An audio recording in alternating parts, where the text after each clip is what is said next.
We're back to inform you, entertain you, perhaps irritate you a little bit, but you get the facts. You get the facts here at Earl on Cars. We tell it like it is. Sometimes people don't like to hear how it is, but we tell it like it is.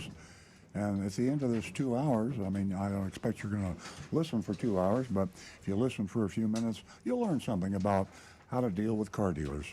That's really what it's all about. We have a industry, a huge worldwide industry that is operating in, I was going to say the 20th century, maybe even the 19th century, in the way they retail their product. Cars are retailed today the way they were 100 years ago. There are very few controls on the advertising, the sales practices. There are rules and there are laws, but they're not enforced. And we have a huge issue with the fact that the car dealers are pretty well grandfathered in. You wonder, why can't I buy a Chevrolet from General Motors, or why can't I buy a Honda directly from Honda? If you want to buy an Apple Watch, you can buy it from Apple, but you've got a franchise system here in the United States and really the world. It's a worldwide situation, which requires that cars be sold by car dealers. If a manufacturer wants to sell a car to you directly, and believe me, they do, they'd love to be like Tesla. That's a whole different story. But they're not allowed to by state law. General Motors, Ford, Toyota, Honda, all the manufacturers are locked into keeping their current dealer network. The dealers are a protected species, They cannot be fired, terminated, moved.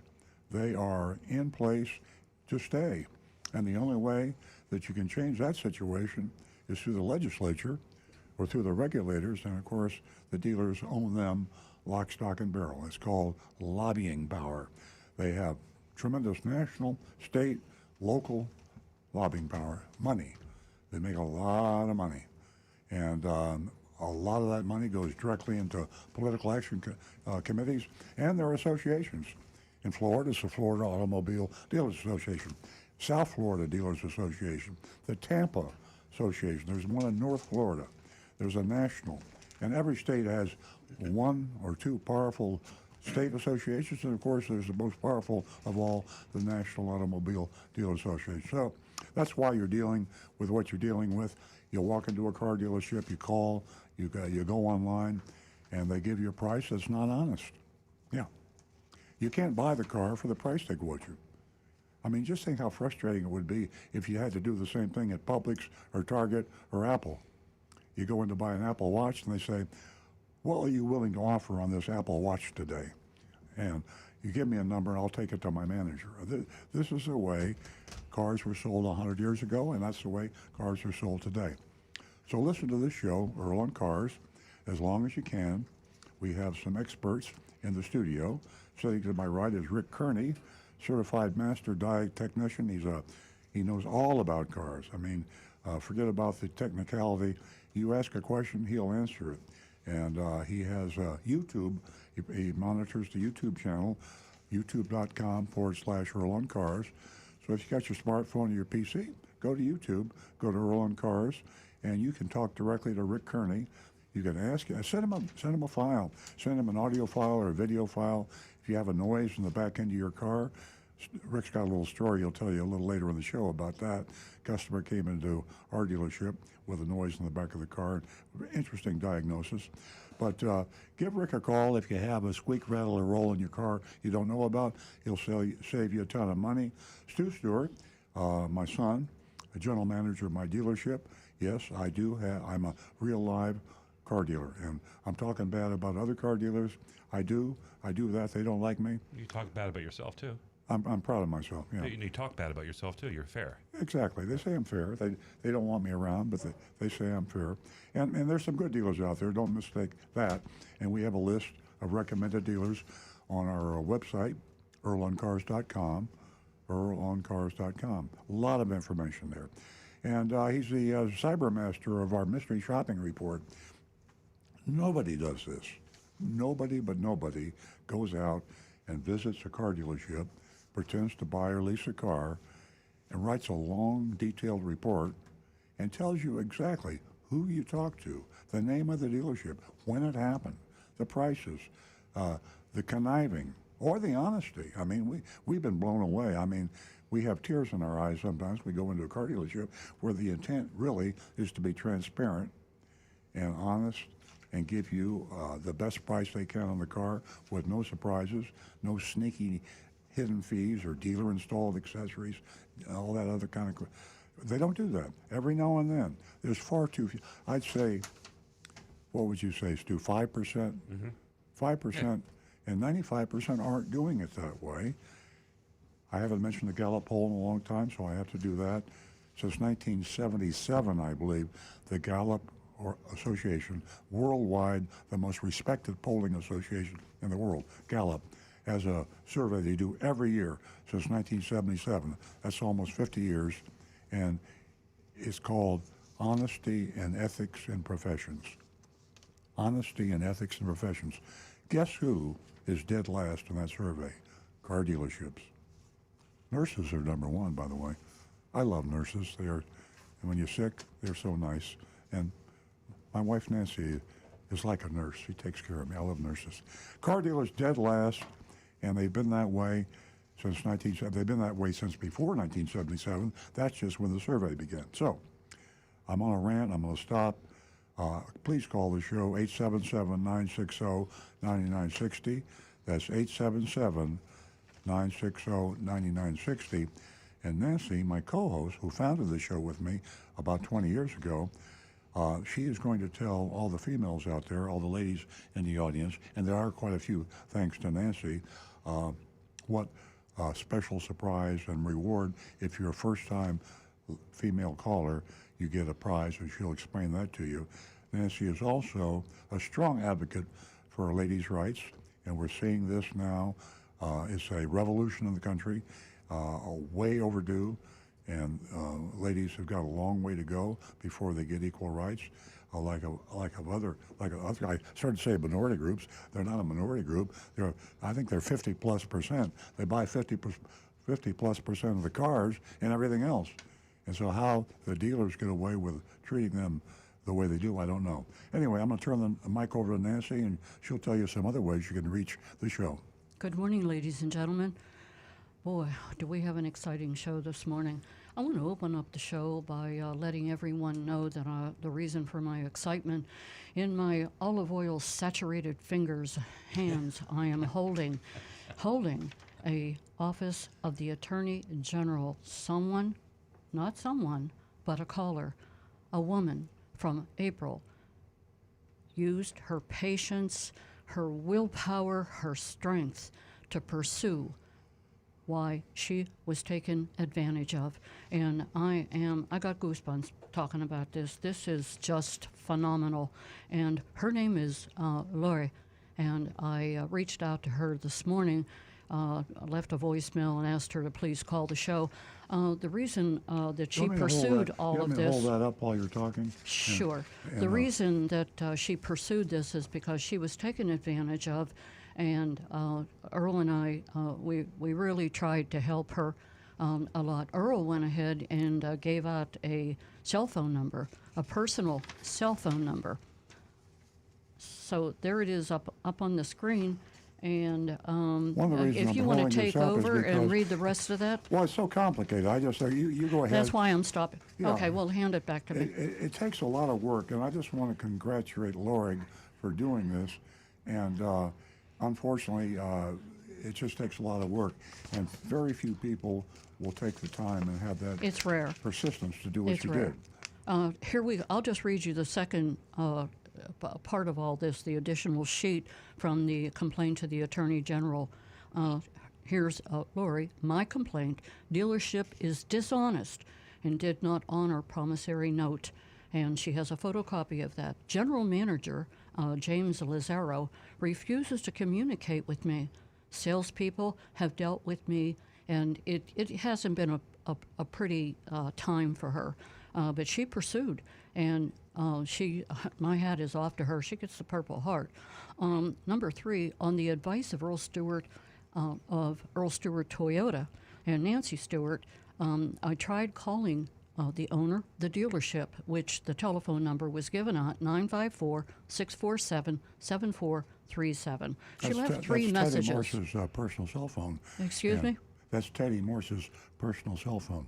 I heard it the first time, but I wanted you to reiterate. So through no telephone calls back, she was left with no other recourse but to pursue, to use her patience, to use her willpower, to use her voice as a woman, to get some recognition, some action, anything. So here we are. So Lori, if you're listening, please give us a call. And then she goes and, this woman is unbelievable, sends us a thank you card. And how many times do you get something like this of this subject matter? We get a lot of thank you cards, but this is just a little different. And she just went to lengths to just dot her I's and cross her T's. And I really think that she's going to get some action in the Attorney General's office. You know that we have talked about that over and over again. Ashley Moody. Ashley Moody, are you listening? So, dear Earl and Nancy, thank you for your advice regarding my complaint against Ed Morse.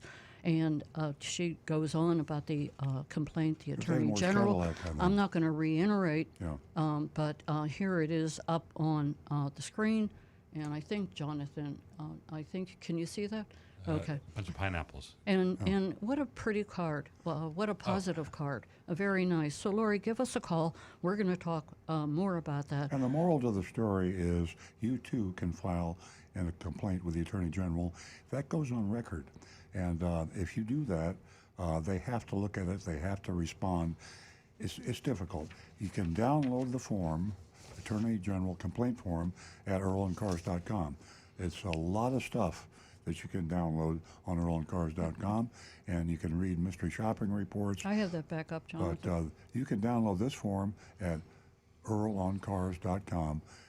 If you got a complaint, you got a beef with a car dealer, this gets their attention. The chief law enforcement officer in the state of Florida is Ashley Moody. She's the big boss. She calls the shots on crime in Florida. And when this goes online, you send it to her, it becomes a matter of public record. And the media can access it, we access it, you access it, public record. And car dealers don't like that. They will have to respond. My guess is this will be resolved positively in Lorig's favor. So thank you very much for doing that. And men and women, do the same. The rest of you out there, there's way too few complaints sent in because it's cumbersome, it's difficult. It's going to take you a half an hour, 45 minutes to fill that out, but it's worth it. Also, I want to thank everyone who has just shared with us that they are, customers. They call it customers for life, but what they're doing is they're listening to us here at Earl Stewart on Cars. And all of us, the panel, we just simply couldn't do it without them. It's just magnificent. Give us a call toll-free at 877-960-9960, or you can text us at 772-497-6530. And don't forget, ladies, the first two female callers, you win yourself $50 this morning. Again, that number, 877-960-9960. And you can text us at 772-497-6530. Don't forget, youranonymousfeedback.com. Now back to the recovering car dealer. Well, I'm going to go to Stu in just a second, but the most popular venue for contacting us is your anonymous feedback. I was talking to Jonathan in the studio here about that and why we don't see more responses, or companies don't see more responses. And we were talking about, I think there's a fear among employees, and I guess a fear among a lot of people, that just because you promise it's going to be anonymous, maybe it isn't. I understand that. Who can you trust today, right? Well, I don't know if you trust me. I don't know if you trust Incognito. That's the company we use. I trust them, and my experience with this, we've been using your anonymous feedback for years, and I have never seen any accusation or evidence of anyone actually being identified. Now, sometimes you'll figure out who it may be because they do it either on purpose Or they sign it. or they sign it. Yeah, they want to be known, but If you want to be anonymous, you are anonymous. I can't say I have to tell you, I'm not 100% sure myself, but I'm 99.9%. That's pretty good. So let's have your anonymousfeedback.com. We already saw one came in recently when I came into the studio, and Stu collects those, and those are really interesting. And if you will send us one, we will get to it. Even if we miss it this week, we'll get it next week. We always answer all those. Say whatever you want, because we don't know who you are, and I feel good when sometimes I just don't want to be identified. A lot of times I don't complain in a store because I don't want to make it a personal thing. But I'd like the owner of the store to have the knowledge of what I went through, and that's kind of like what you're doing now when you send the anonymous feedback. We can tell people exactly how you feel about car dealerships, including us. Okay. Okay, I'm going to interrupt you. I forgot my opening question. And in the USA, the Wall Street Journal, this question was asked over and over again. How likely are you to consider an EV? How likely are you to consider an electric vehicle? Give us a call toll free at 877-960-9960. We have some callers, but I see that Lori got my message, so I'm going to skip ahead to her. Elise, if you can do that for me, thank you. Good morning and welcome. Morning, Nancy. Oh, gosh, I'll tell you, pardon me for calling you at the wee hours of the morning. Oh, that's all right. I should be up anyway. But thank you for bringing to attention to everyone what I've done. I'm a little bit of a dinosaur in that I still typewrite letters, and I fill in forms. But nowadays people get emails. Well, they never gave me emails, and when I tried to call Ed Morse for numbers, they never gave me numbers. So I resorted to typewriting. Excellent. Yeah, that's good. Anything in writing, email is always something. It becomes a matter of record, and if it goes to litigation or any sort of prosecution, it becomes evidence. So written correspondence is vital, whether you're talking to a car dealer or attorney or to the Attorney General. Yeah, and also I'll add to that, what a great way to have a paper trail. Absolutely. I mean, I believed in that from the very beginning, back in the 50s and the 60s, a paper trail. So I compliment you. You are an educated consumer. We love the fact that you did take advantage of the Attorney General. Yes, I did that, but my only thought is the dealership could claim that they never received the letter, because I did send it certified, but I didn't send it. If I had sent it priority, it would have been tracked. But for a letter, they were going to charge me like $8 to send the letter. And I said, no, I just send it certified. So, it's my word against theirs if they got the letter. Yes. That was my only concern. Well, Lori, keep us posted as this goes down, because we've always thought that Ashley Moody was not acting as much. We had a recent incident where we have lawsuits being filed for dealers not revealing hidden charges when people buy their lease cars back. And I understand that there are 8 or 9 complaints filed with Ashley Moody, Attorney General, on that very issue. So that's encouraging. I think once the ball starts rolling and people start talking and the media starts talking about things, then you see the Attorney General having to act. Otherwise, she sits on her hands because of the fact car dealers are very powerful lobbying. So any developments, email us or call us. We really appreciate it. Yes, even if I get a holding letter, I will let you know. I will, and thank you so much. Thank you again. Thank you. And, I feel like something's been lifted off my chest. Absolutely. And if you could possibly email me to just retouch, reconnect, because I had a problem finding our communication between each other last month. Okay. All right, Nancy. Is it the same email they gave me before? And Yes. Stuart at Yes, Nancy. Okay. Nancy S. at estoyota.com. All right. I'll do that right now. Have a splendid weekend, and thank you for calling. You too. Thank you. You're welcome. Bye now. Okay, we're going to go to Donnie in Tampa. Thank you for your patience, Donnie. Hello? How are you? Good. How are you? I'm doing fine, thank you. I was calling because I wanted to ask a question for Rick. And what it involves is, although I live in Tampa, I'm going to be buying a new 22 Corolla hatchback from your dealership because of your reputation. And I learned about it from YAA, Oh, which I'm sure Earl's aware. But that's how I learned about your dealership. So my question is for Rick is, I'm getting the SE trim of the Corolla hatchback, and I have a question concerning the instrument cluster, whether or not the one that comes in the same car, but the XSE trim, which has the bigger display screen and the digital cluster as compared to the analog one that's in the SE trim, can those be swapped out just as a plug and play and work, or do you have to stick with the one that comes from the factory? No, they're total different design, and the electronics and the wiring to it are completely different. They definitely would not be able to swap out like that. Okay, I was just because I've seen some YouTube videos of people doing it, but and it seemed like it worked, but I'm always suspicious of that because I don't know the after effects of it. Cause Yeah, there would be more to. Yeah, there'd be more to it than the way they make it seem. I'm sorry, go ahead, please. There would be more to it than the way they make it seem on those videos, and Okay. certain features wouldn't. I could guarantee you'd lose certain features that wouldn't work, and you also it would jeopardize the warranty on the vehicle too if you've changed something like that out. That was going to be my next question: is if you did that, if that would affect the warranty in some way.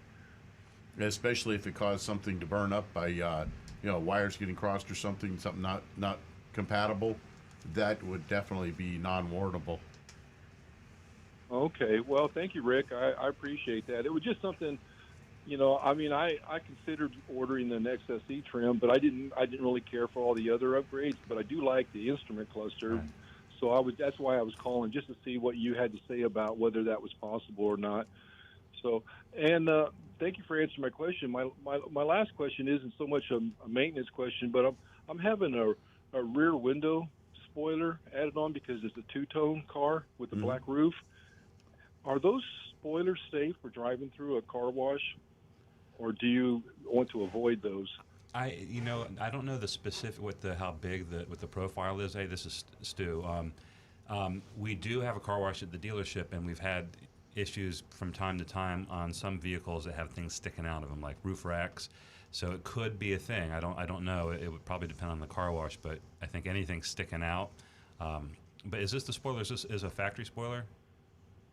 Yeah, it's the OEM spoiler that I couldn't order it as an option on the car because it's two-tone. I could only order it if it was a solid color. Gotcha. And so I had to order the part through your parts department. Okay. And to have it on after I get the car. So, but I got to thinking, I usually normally do a drive-through car wash. Yeah. And I thought, well, maybe you can't do that anymore with the spoiler added on, even though it's low profile. I mean, I don't think it's likely to. I mean, most of the issues when we run into them are with larger vehicles, like a big SUV and a roof rack or something, like I said, sticking out of it. The Corolla's pretty small. Tell you what, I can find out for you, or if you want to speak to one of the guys at the parts department, like Martin at the parts department. He would know. You just ask him, is this going to be a problem in a drive-through car wash? And he's going to probably have a little bit more knowledge of it. I think it's possible, but probably not likely. Okay. Well, I'll be coming down to the dealer maybe this week, and the car's supposed to arrive, and I'll do that. I'll speak to someone at that time. Yeah, and if it turns out it does, your time and your help. Yeah, just return it to us. And for me Will do. personally, I thank you all. Before you hang up, I want to ask you one quick question. How did you discover YAA, and how long have you been a member? I recently joined about a month or two ago, and it's an amazing organization. How did you find out about it? Well, it was I was since I went into looking for a new car, I was on YouTube, and I just stumbled on their one of their videos, and I started watching it, you Yeah. know, and I started listening to Ray and Zach, and during the course of following his daily broadcast and reading their articles and stuff, they mentioned your dealership, and at that time, I don't think you had joined yet. But that's what piqued my interest. And even though I live in Tampa, you know, I was like, I'm not getting the same sort of consideration on buying a car Yeah. from these local Toyota dealers that your dealership is known for.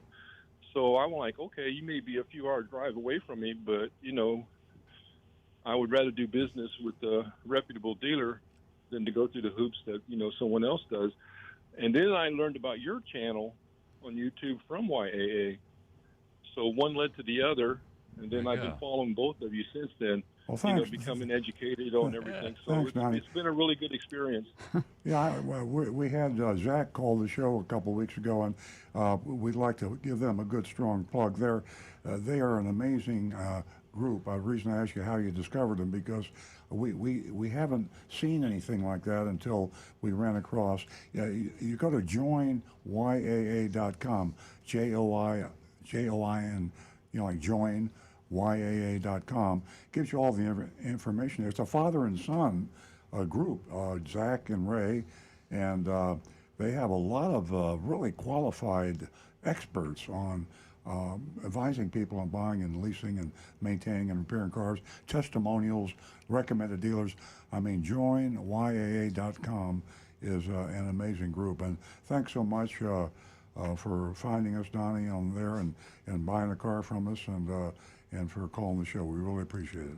And Donnie, Well, yes, sir. It's been a pleasure. Yes, ma'am. I just want to let you know that what a domino effect. Great call. Thank you so much. And well, YAA, I can't say enough about them. Thank you, Donnie. Thank you for calling. Yeah, you'll have a blessed day. Thank you very much for your time. God bless you too. We are going to stay with the Bye-bye. phones, but first I want to say that you know something, women represent a huge opportunity for the auto industry. Please don't forget that. 877-960-9960. Ladies, $50 for the first two new lady callers. We're going to stay with the phones, and we're going to talk to Renee, who's a first-time caller. She's calling us from South Palm Beach. Good morning. Good morning. How are you? Well, very well this morning. Thank you for calling, and you won yourself $50 this morning. Well, you're welcome, and thank you for the opportunity. That's exciting. Thank you. How can we help Thank you. Well, can I ask any question about a muscle car? Any question. Sure. Muscle cars was really a big article in the automotive news recently. I was reading about it yesterday, as a matter of fact. How does it interest you? Well, I have a mini car collection of vintage vehicles, like a 442, the first year, Wow. the 68 convertible, and it's not four on the floor. It's an automatic. It's on the console. But I just acquired a 66 triple black convertible Mustang, and I was driving. It's also an automatic. I sold all my manuals, and I was driving down the road, and I'm embarrassed to say I maintain the car. It's a GT350 wannabe because it has the hypo. It doesn't have the 289, and I, decoded the VIN. I did all that. I did all the research. So I'm at this red light, and it's like chugging, and then boom. Oh, boy. Yeah, and I said, uh-oh. I never blew an engine, Oh, but I don't know what that means. I don't know if my car, I don't know what happens, and I don't know what to do because the car's not drivable. oh boy. We'll have to turn this call over to our genius technician here, Rick. I could use it for your help. From the description you've just given, it sounds like the engine has indeed locked up or blown up.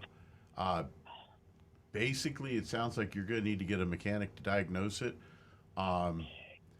My first step is... Be a little more specific about what happens when...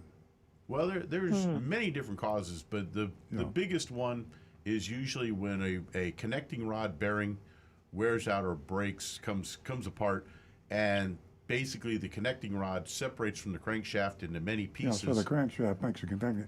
The connecting rod connects the crankshaft to the engine where the pistons Right. go up and It's down. Yeah. internal, the crankshaft is the big center rod that's spinning, and the connecting rods are connected to it. They are moving up and down with the pistons and spinning the crankshaft. And when one of them separates away from it, it basically, the metal just starts to shatter. Yeah. And it Sounds like starts you're just talking about destroying a new engine. metal. New engine, right? Yeah. Well, it'll- wait, wait, I have to get a new engine, or can they rebuild? Oh no. Oh, rebuild to use would be you're not going to get a new engine for an older car like that, so you would get a rebuild or a used, and you should look for the warranty. And, the pricing is going to determine how good a warranty you get, but they are available out there. You'd be surprised. So there's some very sophisticated sources for used parts now. It's all computerized, and you can find it and price it out and get competitive bids. Well, for a 66 Mustang, though, that you're trying to keep it, I'm guessing you want to keep it as close to original. My first thing that I would do is I would seek out the forum sites and look for some of the car clubs around here, the antique car clubs. Track down some members there and ask them who they use for mechanics for their cars, because you're going to want to find someone that really has a finger on the pulse of the community. You'll be probably able to find parts for that car, maybe even locally, at an extremely good rate, because what you're going to find is a lot of these car clubs, these members are so passionate about their cars, they'll practically donate parts to try to see another car like that get back on the road. Exactly. So you're actually not in that bad a shape on it. Well, good luck. Yeah. Sorry that you had the problem. And Renee, I want to tell you, you're part of a sophisticated group, and you piqued my interest. Hey, are you going to take me for a ride in that GTO? Well, I'm just kidding. It's a convertible. I drive don't care what it is. Chrysler. I love those muscle cars. Takes me back to my teenage years. Renee, congratulations again on your $50. Thank you so much for calling this Thank morning. you. I'm sorry we have to rush. We got calls backed up. Please spread the Thank word. you. We're building a platform here for the ladies. Have a wonderful Memorial Day weekend. You two, I'll certainly do that. I've already started spreading the word. Thank you so Oh, much boy. for your time. Okay, thank you. You're welcome. Thanks. Bye-bye. We're going to go to Marty, and Marty's giving us a call from North Palm Beach. West Palm Beach, I believe Marty's calling from. Good morning, Marty. Morning. I did an Agent Lightning job for you, Look at. so I wanted to give you the information I got. A relative of mine thought they wanted a Honda Civic, so we went over to Bremen Honda. The base price in the car was $24,765. They wanted $399 for wheel locks, $379 for window tint, lifetime warranty. They wanted $499 for fabric protector. Oh. They wanted $390 for maintenance, $580 for pinstripe and door edge guards, and only $2,000 for market adjustment. And that brought the car to $29,021. Wow. What model was it, Marty? It was a Honda Civic. Civic. Sport. That's a low price So- Honda. Yeah. So I talked to my relative, and we went over to Earl Stewart Toyota, and they ordered a RAV4. So Raymond, I offered the guy, and I knew he wouldn't take it. I said, I'll give you the MSRP plus tax. And I said, in the old days, you'd say I was a sucker. They didn't even move. They wouldn't even talk to you. So that was over 4,000 extra. Yeah. You're the greatest, Marty. So you can put that in your Agent Lightning file Yes, and stay out of that dealership. exactly. Hey, Marty, what was the 580 for again? Let me see if I get back to my phone here. Hold on. 580 Pinstriping. was. Wait a minute. No, I'm not driving. Jonathan says it was pinstriping. Pinstripe. Yes. Yeah. Yeah, pinstriping. pinstriping and door edge guards, only $580. Wowsy. It's tape. Okay. I thought that's what you said.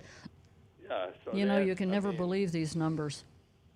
And I don't even know. And this, but in defense of them, this was on the addendum sticker. I mean, this wasn't like go in there and start off with MSRP. This was out in the open. This price. So I guess I got to give them a D for honesty. Can't make the stuff up. Right. Well, thank you, Marty. Call again. Appreciate your free mystery shopping report, and Okay. we'll do another It was one. very, very interesting because I told my relative, I said, "You're not going to get this for MSRP." I said, "Go to Earl Stewart right away," but they wanted to look at the Civic. So Exactly. they're through with the Civic already. Marty, you're a right. blessing. Thank you so much for calling. All right. Have a good holiday, everybody. Thank you. The same to you.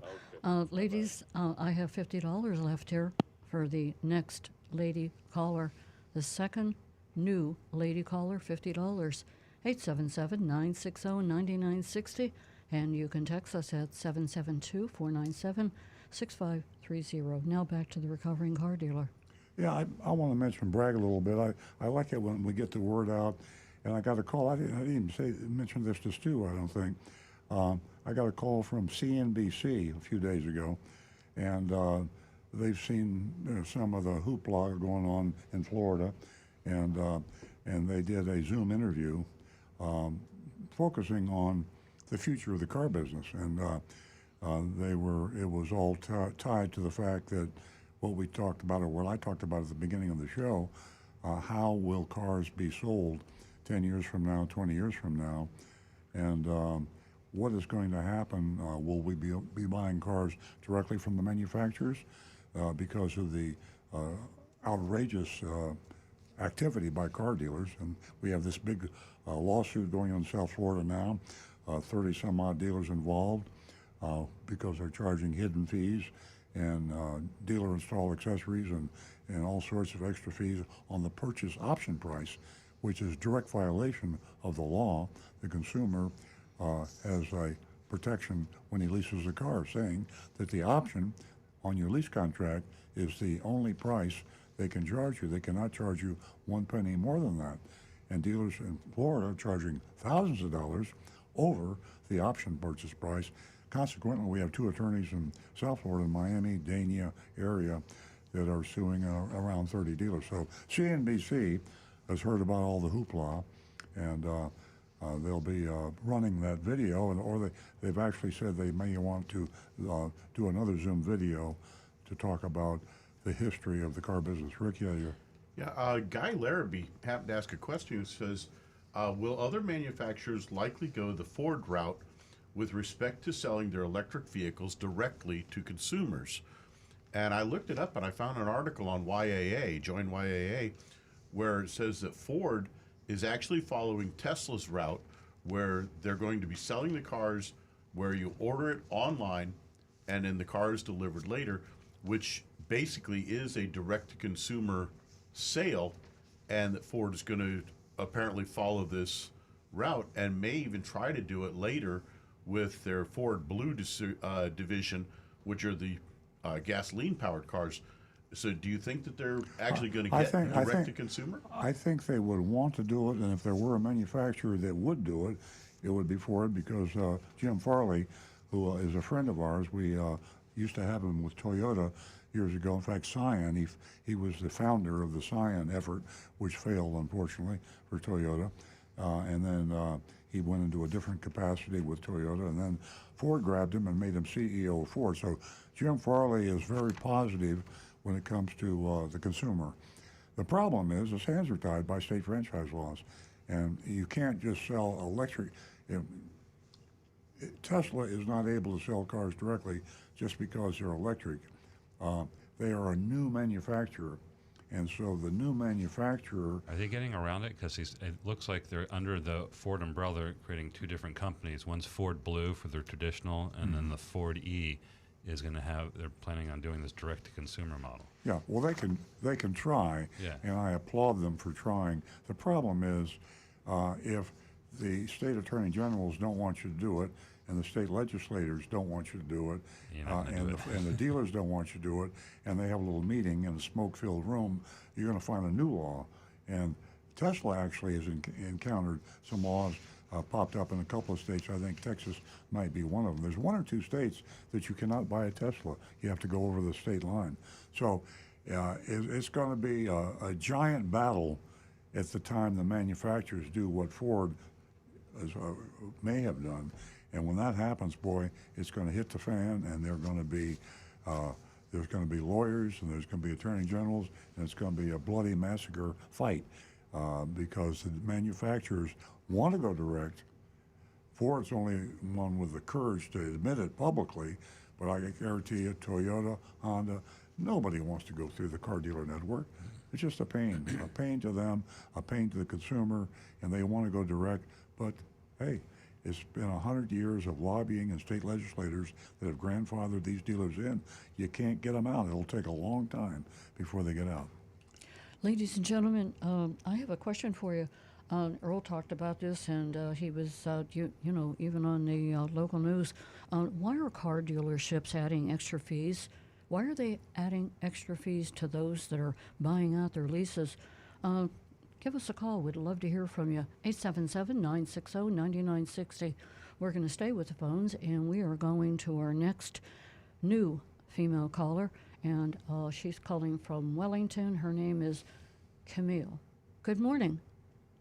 Good morning. Is it Camille or Camilla? It is Camille. Oh, good morning, Camille. Congratulations. Good morning. You just won yourself $50. Oh, wow. Thank you. Thank you. Please spread the word to all of your friends that we are giving out $50 for the first two female callers. What can we do for you this morning? Good morning.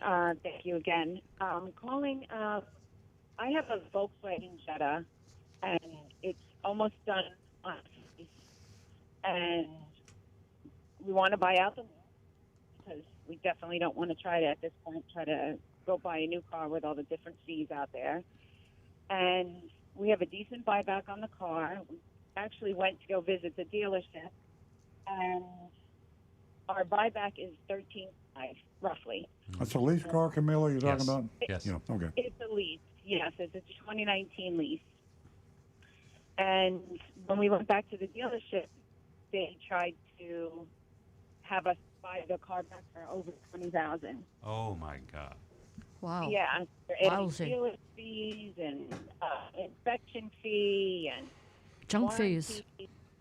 Yeah, fees after fees, and honestly, not even an explanation as to how the fees were breaking down, but see that. Camila, do you have a pencil handy and a piece of paper? I can't. I want to give you the name of an attorney in Dania, and his name is Joshua Fagan, last name spelled F-E-Y-G-E-N. Joshua Fagan, F-E-Y-G-E-N. His cell phone number, direct line, is area code 954 697 Okay. 0357. Okay. He's suing now 20 or 30 dealers for the very crime that you're describing here. And there is a law, it's the consumer lease law, that says the purchase option price is required to be the number stated in your lease contract. In your lease contract, that purchase option price is all the dealer can charge you. They cannot charge you 1 penny more. The state can charge you sales tax, and they will, and you also have to buy a license plate, or a transfer. But the dealer cannot charge 1 penny over the purchase option price. So Joshua Fagan, before I call Joshua Fagan, what I might do is call the dealer back and say, I'm gonna call Joshua Fagan. Okay. And if you don't know who he is, Google him. WPLG has done a series of articles. That's Channel 10 in Fort Lauderdale. WPLG Channel 10 Fort Lauderdale. So the word's out. The dealers are really worried. Maybe this dealer doesn't know about it, but you tell them that you want to buy that for the purchase option price, or you're going to call Joshua Fagan, and he can see you'll see him in court. Okay. This- Because we tried going through a Volkswagen. This is going to take you a long Okay. way, Camille. And Yeah. again, that number is 954-697-0357. So I'd take advantage of that avenue that you can open up, and I'll tell you what, you'll get their attention real quick. Yeah. Well, thank you so much. I appreciate it. You guys have a great holiday weekend. Call us same back. to you. Call us back and let us know how it went, Camilla. Yeah, we I would will. we Thank would you. love for you to stay in touch with us, and please spread the word to your lady friends. Thank you. 877-960-9960, or you can text us at 772-497-6530. Don't forget, youranonymousfeedback.com. Now back to the recovering car dealer. I just have a little anecdote here that I ran across in automotive news, and it's amazing. You think luxury cars, what do you think about? Mercedes, Lexus, BMW. Do you know who the mogul in luxury car sales is today? The big gun? Tesla. Tesla is number one in luxury car vehicle sales, and they're 33,400 cars ahead of BMW. They're ahead of Lexus. They're ahead of all the hotshot luxury people in the world. Number one luxury car dealer. So if you think Elon Musk is a flash in the pan, think again. He's reinventing the luxury car world for sure. Rick? And Kyle in Pennsylvania had just given us a quick note here that says apparently Tesla immediately raised the prices by $9,000 in the case of the cheapest standard Model S. He says, so I like that the price is up front, but the customer's still paying way more than a year ago. Yeah. No, the prices are going up. You know, if anyone thinks, see, the first thing they attacked Elon Musk at Tesla about was they're making all their money by the subsidies from the government on electric cars, and nobody can possibly make this, make this thing happen with electric cars. People aren't going to buy electric cars, and as soon as the subsidies run out, Elon Musk is going to go broke. Well, now he's making money hand over fist, and now not just with Tesla, but with SpaceX, and with what's the other companies, Stu, that he's got? He's got. The Boring Company. Yeah, the guy is Twitter pretty soon.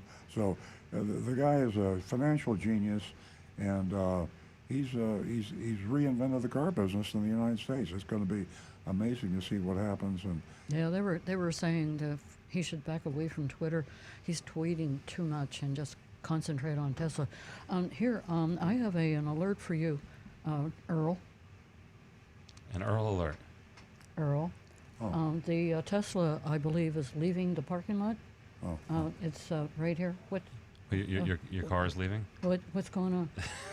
The Tesla that we parked out front? I think it's achieved sentience and it's now going to get groceries. yeah.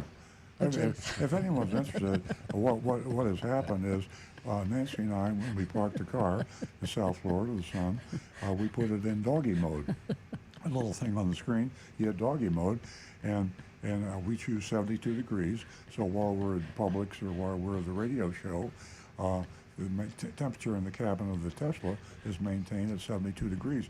And then your big display, which is visible from people walking outside the car, says, my owner will be back in a few minutes, and he's keeping the temperature in the car here at a very comfortable 72 degrees. Please And don't it's break the window. And it's got a picture of a doggy in there. And that's so people won't break the window or call the police. But we realized we only had 22%. We didn't know we only had 22% charge left on our battery. So the Tesla notified Nancy and me that we're turning off doggy mode and you're going to have a warm car when you get downstairs because you've only got 20% left on your battery, Yeah. and we don't want you to have a dead battery. That little red Tesla has notified us How cool is that? of a lot of stuff. But Mr. and Mrs. Crazy that's driving that Tesla, I'll tell you what, I see an opening here, ladies and gentlemen. We do have to do a reality show. It will be like no other. Two crazies in a Tesla. 877-960-9960, 772-497-6530. Take advantage of all of the avenues that you can get in touch with us. We are going to take care of you two. We're actually kind of caught up right now on YouTube. Okay, so we're going to go to Stu. Absolutely. I'm going to jump over to Anne Marie's text, but before I do, the text just came in and said they'd like to hear the information for the attorneys that you mentioned. It went by a little bit too quickly. And I'm also going to answer before you do that we have these listed on earloncars.com. As a matter of fact, it's the most recent article. So if you go to earloncars.com, the one right up on the top titled WPLG, Channel 10 in Fort Lauderdale upholds the meaning of the Fourth Estate. It's all about what we just talked about, and towards the end of the article, it's listed Joshua Fagan, and it's 954-697-0357, or Jonathan Kane, and that's 954-523-5123. I'll repeat that. Joshua Fagan, 954-697-0357. Interestingly, with Joshua Fagan, do you know how he got onto his first problem with dealers in this lease buyback thing? He tried buying back his own lease? No, they took advantage of his daughter. Oh. And you don't want to take advantage of a lawyer's daughter. Or mother. No. And then Jonathan Kane, 954-523-5123. So if you are, if you've tried to buy back your car and the dealer has added extras onto it, call these guys. All right, let's jump over to Anne Marie, who sent this yesterday, and it's waiting for me. Good morning. I realize you're a Toyota dealer and not a Hyundai dealer, but I'm hoping that you can answer this question anyhow. News reports say that Hyundai is recalling 239,000 cars. They're the Accents and Elantras and Elantra hybrids in the U.S. because the seat belt pretensioners can explode and injure the vehicle's occupants. One, why would a seatbelt pretensioner explode?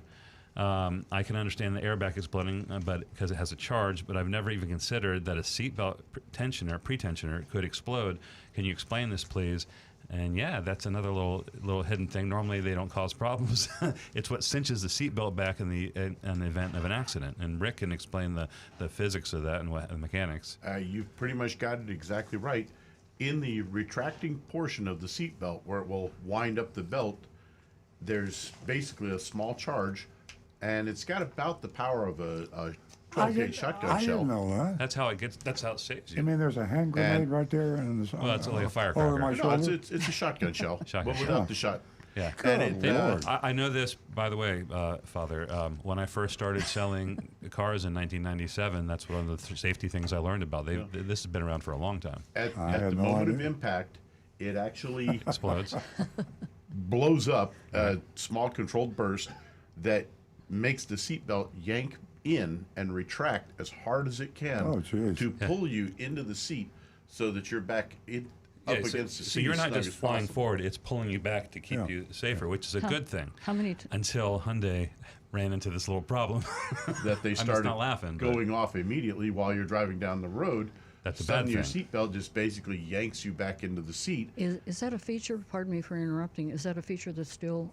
Is that on I- the Avalon? Yeah. Every car. Everything. Okay, Everything's so got it. Earl and I went back and forth for the last 2 weeks about my Avalon because there have been times whenever I have driven it, and that feature, it's well, it's good and it's bad. We're talking about in an accident when you. It Well, doesn't when you make a explode. sudden stop, it just grabs you yeah, but Well, and that's- it locks. That's actually the seatbelt lockup. Yeah, that's that's a a lockup. mechanical Yeah. feature that Uses when you're a flywheel. if you get a sharp hit the brakes or something, the seatbelt will lock and not let you go out. Won't let you pull Exactly. out more seatbelt. That's and different, that yeah. again, that's designed to keep you held in the seat, And it so definitely that you restrains don't go you, slamming and it forwards. definitely isolates you. And so what I've been doing is No, open it's not the same thing.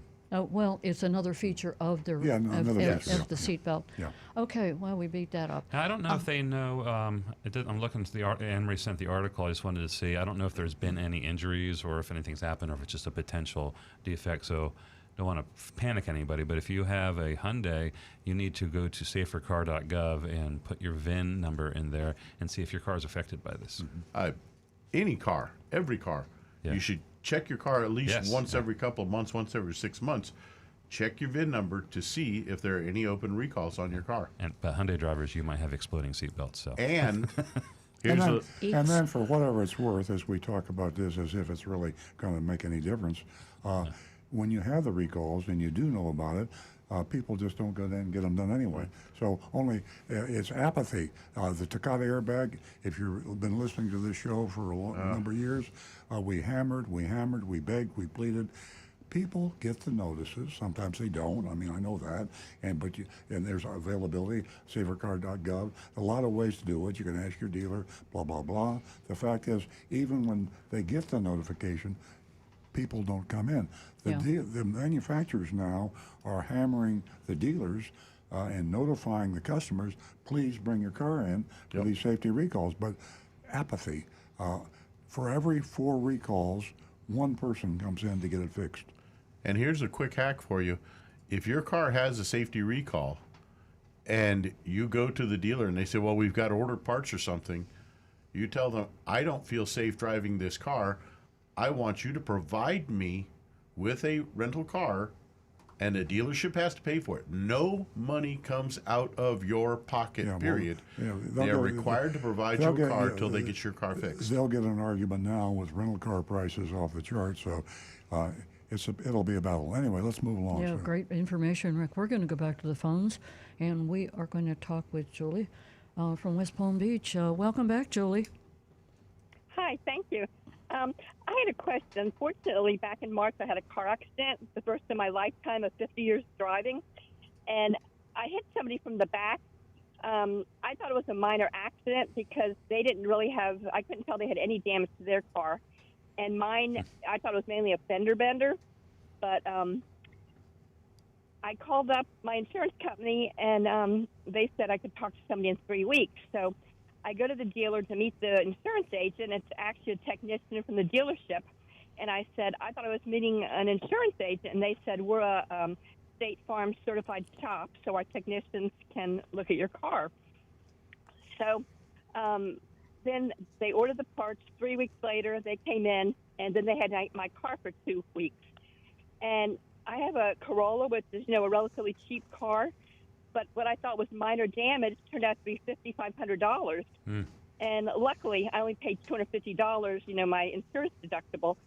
Is that normal now that they're having the technicians from the dealership represent State Farm or other insurance companies? It's very difficult. The insurance companies have cut way back on their overhead for the obvious reason of more profit. And we have a collision repair center at our dealership, and it's more difficult than ever to get insurance adjusters out. They've gone to the videos and the graphic. You take a picture of the customer's car, you send the video file or the graphic file to the insurance company, and then rarely do we see insurance adjusters in major collisions. You can get them out, and usually takes a long time. But you're right. It should be a qualified person at the dealership that has been through a course on estimating damage, and he should have a certificate, and he should know it. In fact, he would have to, if he's a State Farm certified shop. State Farm would not accept the estimate from him unless he were qualified. And on the cost of the repairs, that's unfortunately becoming more and more frequent. There's sensors, there's so many things. I was in a similar thing. My brother and I were rear-ended recently, a few months ago. Zero indication of any damage on his car whatsoever, but it smashed his parking sensors apparently underneath the bumper, and it was a costly repair, Yeah, I was amazed when I've yet to look at the estimate that shows the actual parts of the car, because what I was given was parts and labor report, and out of the $5,500, the labor was almost $2,000, which seemed kind of excessive, but I don't know. Julie, let me ask you a question. This is for my own edification here, because we have a collision repair also. When you had the accident, and you called State Farm, you called your agent and told him about it, did you have any discussion with him about where you'd like to head? Well, first of all, what kind of a car do you drive? It's a Corolla. Corolla, okay. Corolla. Did you say that you would like to take it to a Toyota dealer, body shop, or did you have any conversation?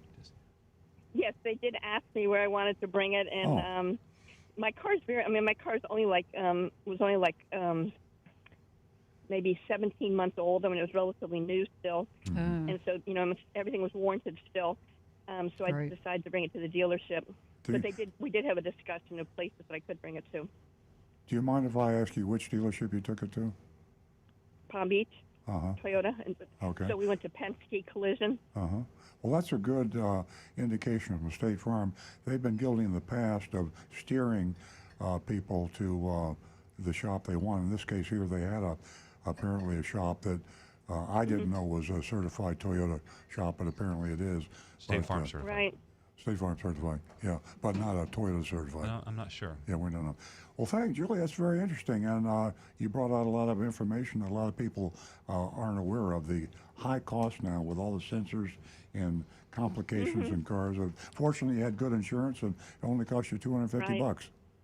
Yeah, but God knows what my insurance will be going forward. But Yeah, Yeah. Julie, things are terribly pricey, and Yes. thanks for bringing all of that to our attention. and yeah, and one final thing, people were telling me I was pretty lucky that I got the parts in that quickly because it could have taken a lot longer. You Boy, were. that's for sure. You were. Everything, Really. everything. Inventory shortage. Julie, thanks so much for staying in touch with us. Thank you. All right, bye-bye. Look forward to hear from you again. We're going to go to Okay. John in Palm City. Good morning, John. Good morning, John. The recalls came up again. We've more or less been ignoring it lately with all the things that are going on with the new car pricing. Yeah. But what I want to say was, particular car I'm going to speak to about is Hyundai. The notice is only going out July 1st, and there's 220,000 cars involved from 2019 to 2022. It's something major to do with the seatbelts. I don't know exactly what it is, but it's a major problem. And again, on Hyundai, a second recall is going out for another major problem. From 2013 to 2014, the fuel line in the engine leaks and the car goes on fire, whether the car is running or not. But that's gone out before, and evidently they're not satisfied with the amount of recalls that are coming in on it. So it's very important that a person that buys it, the way used cars are selling now, they get on the phone, either call a dealer or the nationwide 800 number and find out if there's any recall on that car. Very, very important because safety is involved. And then the second part of that question, if I buy a car that's 100% certified, like say from a Honda dealer, okay? They say all the points have been done and everything. And then I find out later that at the time that I purchased it, it had a manufacturer's recall on it, and the dealership, the new car dealership, didn't do anything about it, but yet he's certified that all his inspection points and everything were done. Is there any recourse to an attorney that somebody could have? I think it'd be tough, John. I think it would be probably too. I don't think an attorney would take that. It's just, even though you're right and the dealer's wrong, when an attorney takes a deal or doesn't take a case, it's based on how much money he can make, and usually that's within your benefit too. The more money the attorney makes, the bigger the problem that you had that gets solved, hopefully. But it's too small for most attorneys to take something like that. But you're absolutely right. Yeah, the remedy would be like to refund the amount of the cost of certification, yeah. be like $800, and Yeah. it wouldn't be a ton of money. But you had a good point, John, because I'm going to shoot from the hip here. 7 out of 10 certified used cars did not have a thorough check that they claim. There's a check sheet, and they say check it. The people that are doing the certification often are salaried. If you're in a dealership where they're on flat rate, they get paid on the per what they do. There's less likely they're going to take advantage when they're paid by the job. But it's like a lot of check sheets.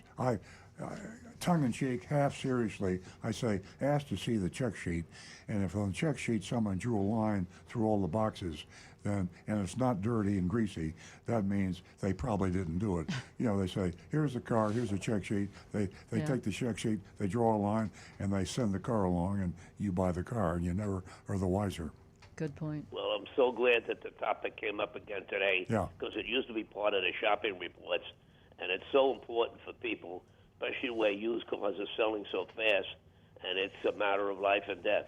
So I just want to thank you for bringing up that topic again today. Well, thank you, John. Thanks for the call. John, it's always a pleasure to talk to you. Have a great weekend. Thank you very much. 877-960-9960, and the text number here is 772-497-6530. Don't forget there are a lot of different avenues that you can go to. A lot of internet out there, education. Your PC is just unbelievably. What was the word you used one time, Stu? You were talking about it being so. There was some adjective that described it. Anyway, think about that. I'm going to give you a website you can go to, www.floridalawprotectingcarbuyers.com, www.floridacarbuyers.com. Take advantage of that also. Okay, where are we going? Got a couple here on YouTube. Rick? Kyle in Pennsylvania says, I'm in an old dealership photo Facebook group, and he saw photos posted. The first one was a Monroney label from a 1970 Chevy Camaro. MSRP was $3,500. Another photo showed a same car, Chevy Camaro, 1980 model, with an MSRP of $10,500. Earl remembers the 70s inflation rates. Do you see a repeat coming on that? I don't think so. I mean, interest rates back in the 70s were off the chart. I remember paying the bank 20% interest to finance the new cars I had in stock. And you could buy a note, a GMAC, General Motors Acceptance Corporation note, and get like a savings account, but it's a note, and you get 18% on the note. You put $1,000 and they pay 18% a year. It was absolutely crazy. That's when we had wage and price controls, and I don't see this inflation here. I mean, people talk 6 or 7%. I've heard nobody talking double-digit inflation. I don't think it'll happen. And John Strine says, I've read lately Toyota has announced twice a projected reduction in completed vehicles for 2022. I want to order a Venza and was told I couldn't order it until at least August. Will the announcements by Toyota affect the projected delivery dates? And does Toyota keep dealers informed on production numbers on a regular basis? They do, but not as well as they should, and we don't keep our customers informed either. It's not very organized. In fact, it can't be because there's too many surprises. I mean, the whole Ukraine war was a huge surprise. We thought it was only a microchip issue, then we found out there's other. So the supply chain is a complicated, worldwide, convoluted mess, and when this pandemic thing came wham bam, caught everybody off guard, and Chrysler I still call them Chrysler Corporation, Chrysler, Jeep, Dodge, Fiat, or whatever the hell they are. Stellantis? What's Stellantis? Yeah, Stellantis. Yeah, Stellantis. It's like Nissan. Anyway, they're on the low end of getting parts. They have certain manufacturers that are on the top end. They're the preferred shipper too. And so it's just absolutely. I don't think. I thought things were going to get better last year. I still think things will get better this year, but it's going to be a long time before we ever, if we ever, get back to normal. It's too good for everybody. By that I mean not the buyers. It's too good for the sellers. The manufacturers, even the ones that don't admit it, if they're good, if they're going to survive, they're making good money. The dealers are making obscene money. So I don't think we want to go back to the day where the manufacturer could build all the cars they wanted to and send them to the dealer and make them take the cars, and they get into this vicious competitive selling, which is great for the consumer. I think you're going to see some good price controls on cars. I wouldn't be surprised to come out of this thing and saying cars bought like you do Apple watches and iPhones. When you walk into an Apple store, you pay sticker price. Nope. You want to buy an iPhone or an Apple Watch? Sticker price. You want to buy a Chevrolet? Sticker price. I think that might be, it comes down to that. Maybe a little better. I don't know. So I have a question for you. So you don't really think that it's the 1970s all over again? No. Even with Wall Street, with everybody talking about it. No, And inflation. they're calling it stagflation. Well, we didn't have stagflation in the 70s. It was Well, today they're- rampant prices, and it was just crazy. Anyway, it's far, far worse than the 70s. Well, it's a real split. It's a real debate. Anyway, folks, what do you have to say? Give us a call toll free at 877-960-9960. And you can also text us at 772-497-6530. And don't forget that you can subscribe to Earl Stewart on Cars podcast. You can do so by following podcast apps from your iPhone and your Android smartphone. You can go to Apple Podcasts, Spotify, Google Podcast, Amazon Music, Stitcher Radio, and also SoundCloud app. So take advantage of that also. Now back to Stu. All right, we have a text we got from Dee in West Palm Beach, and Dee's tried to ask these questions for the last few weeks, but we've run out of time. We've had so many phone calls last week. Yeah. I remember we hardly got to any. Covered up.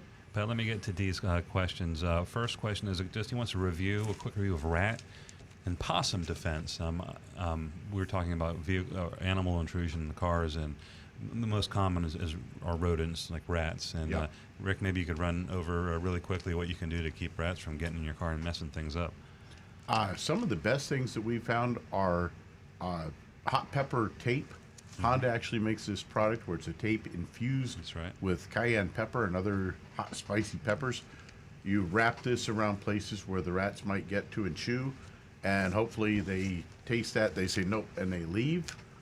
I've heard that cinnamon oil sprayed underneath the hood of the car can help chase them away. But that'll burn your eyes when you go to work on that car. That's for sure.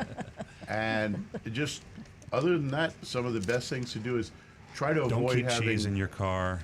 Yeah, don't try to avoid having anything long grass areas near your car. You Yeah. know, avoid parking near places where rodents might congregate or come from. And if you have a rodent problem, like in your yard, you can call your pest control company, and they can set traps out there. Yeah. And Call we ran Bush it- Wildlife. or call Bush where they will relocate the rats. That's what What they about do. millipedes? That's what they do. Don't see those much anymore. You don't? Yeah. Yeah. Come over to our house. I had one by my pool. They're in the garage, they're in the car, they're in the house, Oh. they're outside, Yeah, they're everywhere. They're harmless. I'm always taking pictures of them. You should try counting them. I have. You said they're Yep. harmless, but step on them. Ew. Step on them. They're smelly. Yes. Okay. The second question is a question about do it yourself repairs, DIY repairs for a rusting car roof using converter.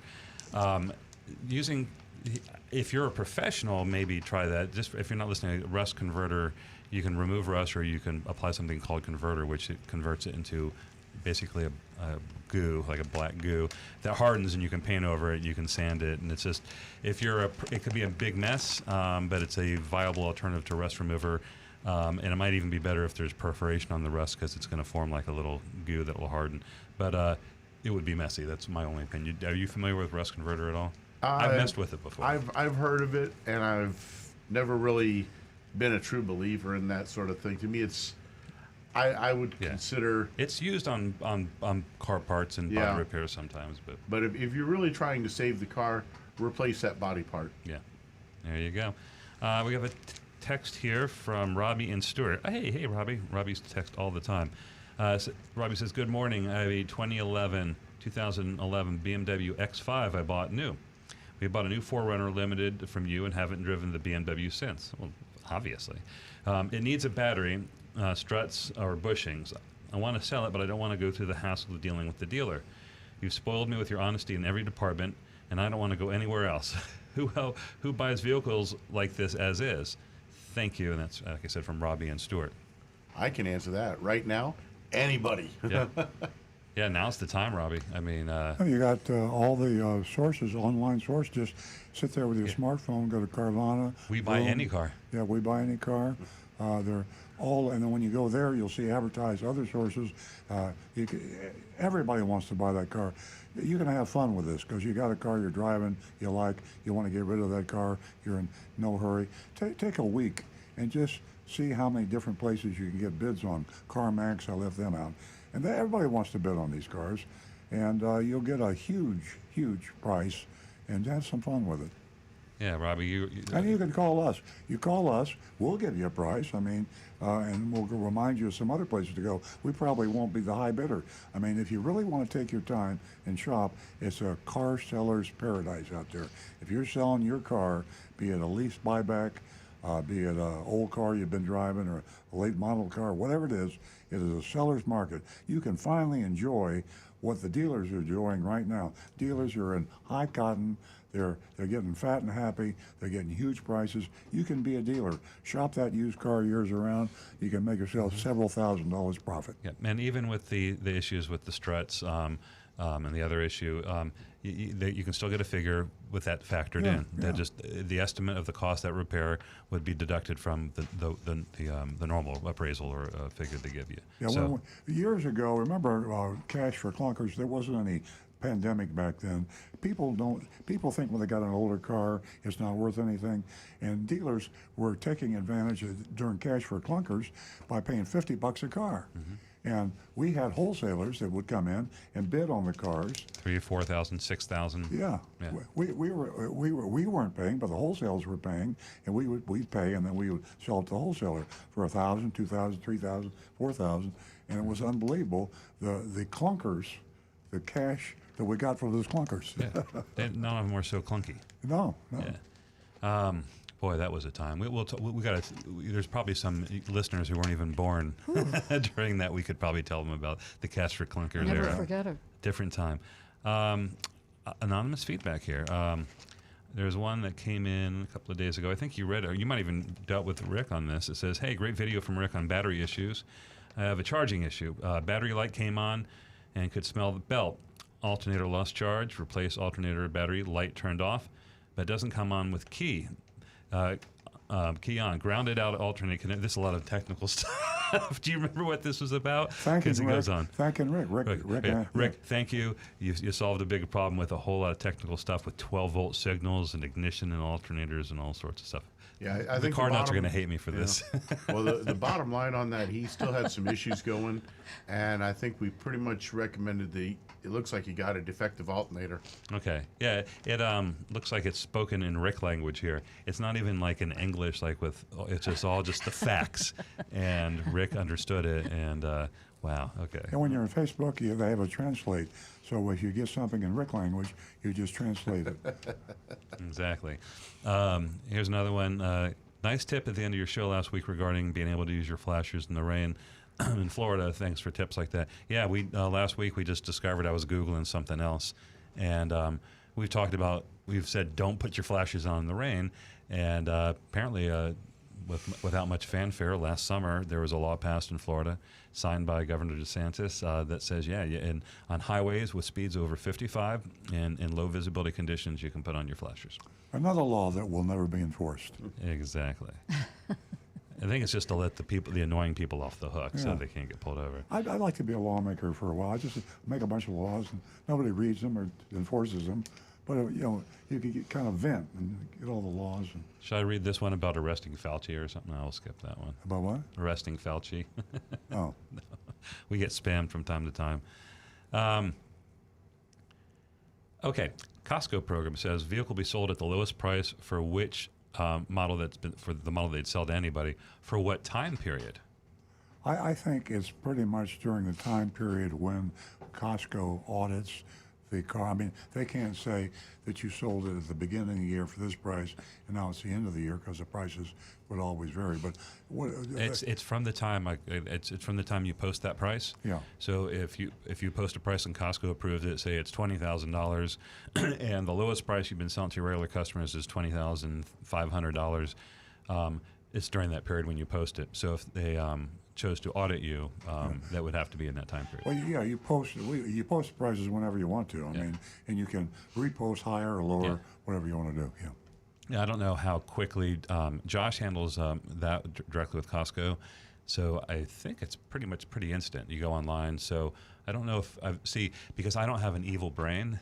I don't always think of like the way things can be like used for nefarious purposes. So I don't know if that could be used to manipulate, like a Costco dealer. Could they change prices on a day? You just like, how fast could you do it? Could you do it over an hour? No, because they don't honor the rule anyway. So why would they? Why would they So, care? Stu, Right. you're In other words, saying, if you want to be evil, don't think too much. Just be evil. You're Yeah. not going to get caught. Stu, you're saying your brain doesn't go sideways? No, it doesn't. Hey, I have a That's real my quick. biggest problem.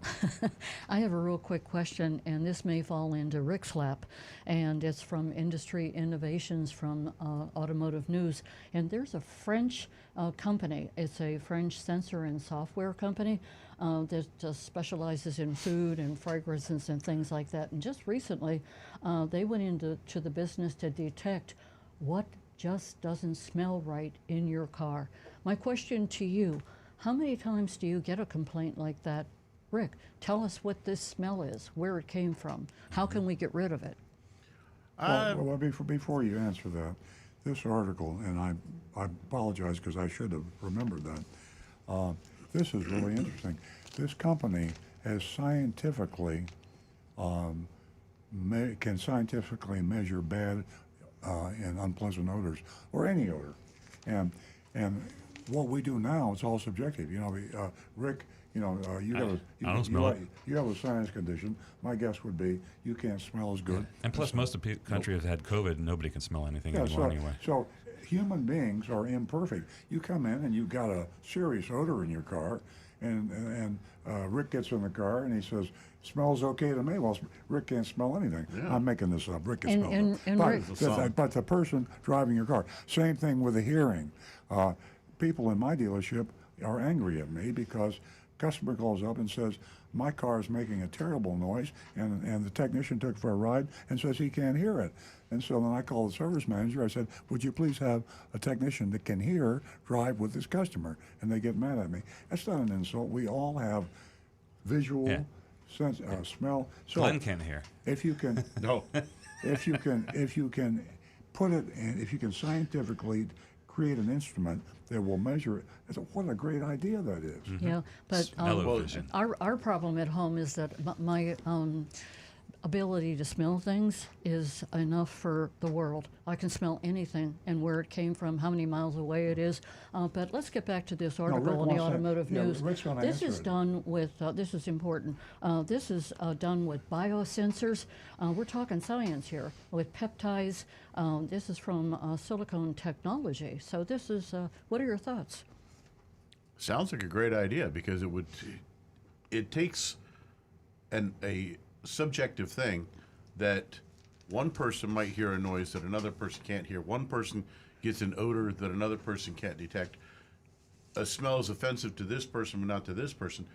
And it gives you a concrete definition of what that odor is and how severe it is.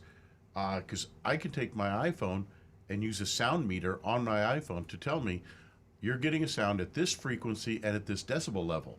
This is, that helps guide me where I'm looking for. Yeah, I think But smells are so subjective that It's very personal. I'm Yeah, gonna it's try very to, subjective. I'm going to investigate buying stock in this company. This sounds like a huge breakthrough. it's fantastic because, I mean, the idea of sniffing out the scent of a mold Yeah. that has grown because of a small water leak in a car or a belt that's starting to slip a little bit, causing a smell. Things can multiply quite quickly. In this article, it says that we're measuring preferential affinity, or the absorption of various odors and malodors to these peptides, which mimics what we have in our nose. Mm-hmm. Interesting. Well, your nose works by basically molecules going in and being detected. So if you can create a machine that can duplicate that process, That's always bothered me because if I smell dog poop, that means No. I actually have dog poop in No. my nose. It means you have hydrogen sulfide. No. You're smelling hydrogen sulfide. You're smelling gases that are produced by Well, the. that's- And that's a good point, Stu. we're saying the So same many thing. gases. It's not fecal matter in your nose. it's not actually the matter. It's There's the no gas poop in your being nose. released It's by the it. worst part. But it's not We're poop. digressing in a very bad direction. We are. We're going. There's a wrong. lot of. I got a lot of anonymous feedback over. Let's move back to everybody has a feedback. very valid, a very valid complaint. But I was just wondering how many times that falls into Rick's lap in the line of work that he does. 877-960-9960, and you can text us at 772-497-6530. You can tell by the speed of my voice we're running out of time. We're going to stay with the phones, and we're going to Mark in Palm Beach Gardens. Good morning, Mark, and welcome. Good morning, all. I'm glad to get off that poop subject there. Anyway, I wanted to get touch base with just a little knowledge about the rust dissolving issue. Back in about 40 years ago, I managed a major local body shop.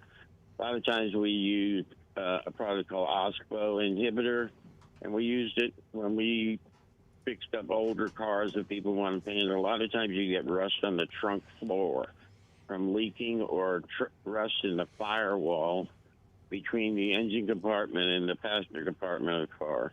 A lot of times we use those products in order to change the rust over to carbon or a carbon-like substance to stop it from growing, whether it was perforated or not.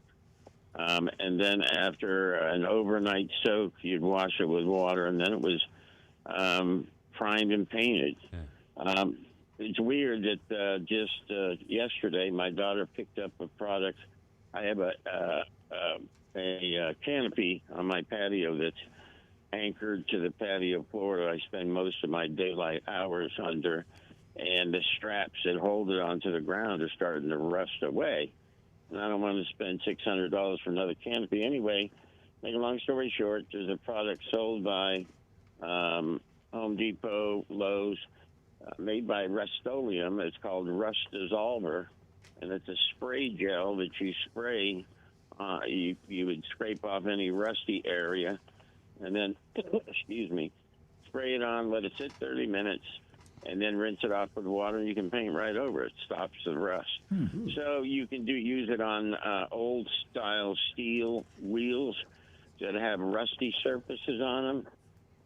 You can use it on tools. Anyway, it has an automotive use, and it's very inexpensive. But I heard you mention Stu, the rust situation. Yeah. I just wanted to share that. What's the brand name, anyway, Mark? What's the brand name? Rust-Oleum. It's made by Rust-Oleum, and it's called Rust Dissolver. Okay, Rust-Oleum, Rust Dissolver. Interesting. Hey, Mark, would you think for like would you recommend an amateur messing around with the rust converter, or is it too much of a messy situation? You just make sure you wear safety goggles and gloves, rubber gloves. And if you get it on your skin, rinse with water right away. But it doesn't have to be too messy. This is, like most spray applicators, got a spray stream and a straight stream. And, you can keep areas small as you want. You just have to be conservative. And, you just spray it on the area affected. You don't need to do anything more than that. So, yeah, use it. I used it and let it sit overnight. Washed it down with a power sprayer, and instead of being red, rusty, it's now black. And I've used other products. This is the first time I've used this one, but I've used other watery type sprays on my same van. It keeps them clean for about 6 months, and then it starts to slowly creep back. Yeah. Thanks for the tips. Anyway, Mark, what a great tip. That. I know you guys are, and I'm looking forward to the Thank you. My experience with Rust-Oleum products, that's an amazing product, and you're wise. Wearing gloves, doing it outside, that's the best place to do it because those fumes really spread. We are going to go to Stu. Okay. Anonymous feedback. Says, we just bought a used car from Bremen Audi in West Palm Beach. They use the digital closing documents. Here's the process. Once in the box, the finance manager brings up all the standard docs, reviews them, and has you sign them on a touchscreen. Once all the docs are signed, the documents are printed off on paper for the dealer file and then scanned to a thumb drive for the customer. There's nothing underhanded about the process. If you wanted the paper, they would provide it. We appreciated the thumb drive rather than a lot of paper. I converted it from zip drive to thumb drive just as an educational thing. Zip drives went out about 20-something years ago. We're talking about thumb drives or flash memory drives. But I think Earl did a little bit of follow-up after that last week, and maybe you can report on that. Yeah, I talked to Alex Kirkin, who is the attorney for the Florida Automobile Dealers Association. He's our go-to guy for auto-related law and things of that, of that nature.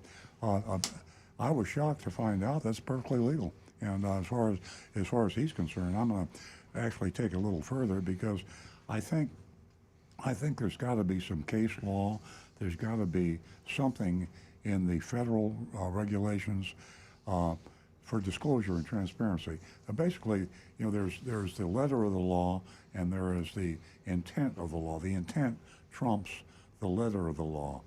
I think what we're seeing now with the digital revolution, I think we're seeing science and technology get ahead of the law. And we forget that a high percentage of our population of consumers is digitally blind. In other words, there are a lot of people out there that don't know how to find information digitally, and they can't read it, they can't understand it because they can't read it, they can't find it. It's hard enough when you get a hard copy, we call it in the digital age, a piece of paper with a disclosure, because a piece of paper's got a bunch of fine print on it. We were struggling for years and years and years to have the manufacturers and the dealers not have fine print, that we should have important stuff like prices and modification of those prices in large letters.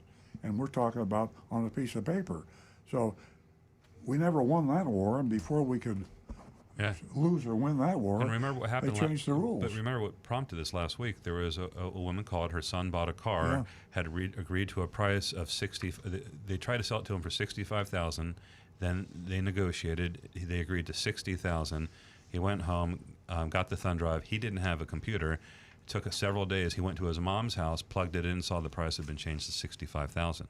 Yeah. I think a good follow-up question for Alex is: shouldn't it be legal to make sure that they offer the option, offer paper first, or offer as an alternative? Because it sounded like they just gave him the thumb drive and kicked him out. Well, he would probably tell me off the record, but the dealers love this. I mean, trust me. All I got to do is rewind my brain to 1975, and I would have killed for the ability to give somebody a thumb drive instead of a copy of the buyer's order or the installment sales contract or the lease contract, because people don't read the paper contracts anyway. How are they going to read? Think of the trouble you have to go through. How many people know where the thumb drive insert is on their PC?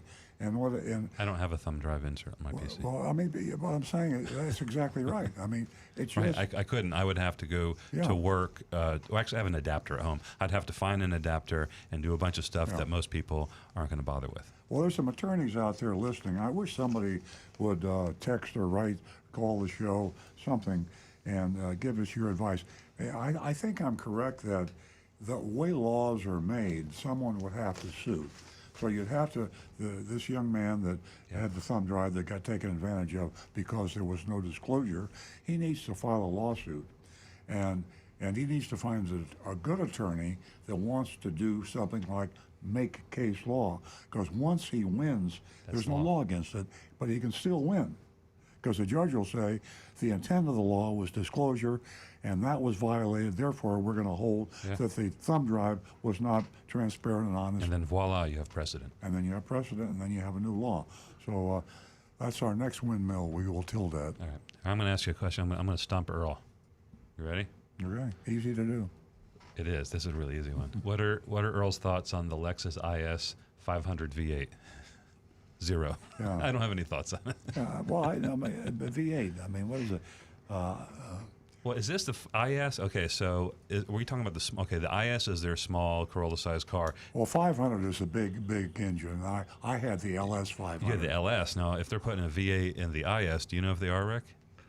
I have not heard that. Because that would be a whole lot of engine in a little tiny car. Yeah. That would sound dangerous to me. Kind of outrageous. Or fun. Depending on your point of view. Combustion engines are an endangered species. They're going to go away. You folks out there that like the muscle cars and the big engines, you better buy them now because they won't be around much longer. Well, not even like in Toyota. That's the reason I think it's interesting that Lexus is building V8s. Toyota, the Highlander is dropping the V6. But why would you do that when they've just come out with the Corolla YR? Yeah. That a 3-cylinder turbocharged engine is producing over 300 horsepower. Yeah, and you're seeing it like the Tundra got rid of the V8. They're down to a V6 I'll turbo. tell you why, because old guys buy big engines. $100,000 Lexus, and old guys buy high price. And our caller, our female caller Yeah. from earlier, she and, does it too. And an old guy says, "Oh, a V8, how many horsepower? Wow!" And then if you tell them a Tesla's got Yeah. 1,500 horsepower, Yeah, just listen to it'll blow Earl and John the go at it. doors off that Lexus. I think the audience has widened from the old man or just the guys in the muscle cars. There are a lot of ladies out there that are interested in muscle cars. I'm one of them. Well, yeah. They're a dying breed. Well, They're okay. very unique. They have a lot of empathy for that vehicle. Rick, do I see a snicker from you? No, that's a Clark bar. No, I was just thinking of the old song You're Greased the Lightning. only one, Nancy. All Pardon right, me? I got another Greased Lightning feedback. from the movie Grease, the song and the car. Oh yeah. Okay. Next anonymous feedback. It's a question that says, "Does the Toyota dealer decide whether or not to put on Toyota Platinum? It's not Toyota Care. It's Toyota Guard Platinum for the $700." Great question, and yes, it is up to the Toyota dealer if they're going to put that on there. So if they tell you you're getting a car, and I've heard this for how many years? 25 years. All Toyotas have Toyota Guard. No, they don't. It's up to the dealer. Now, in some situations, equipment comes in on a car because of a dealer trade after it's been work ordered, and so you don't have the ability to remove something at a certain point. But most dealers that are selling Toyota Guard are selling 100% of their cars with Toyota Guard, and that's their choice. You go on to your accessorizing system and you click, "I want a 100% Toyota Guard." They sell the Toyota Guard for around $700. Yes. And the cost to the dealer is around $250. Correct. So that's almost a 300% markup. Yeah. So that's the reason. They're selling it for more than 700 Yeah, now because yeah. everything's over sticker. And the pricing is so convoluted and complex. They have spiffs, prizes for the salespeople. They have money for the dealer. They have holdback.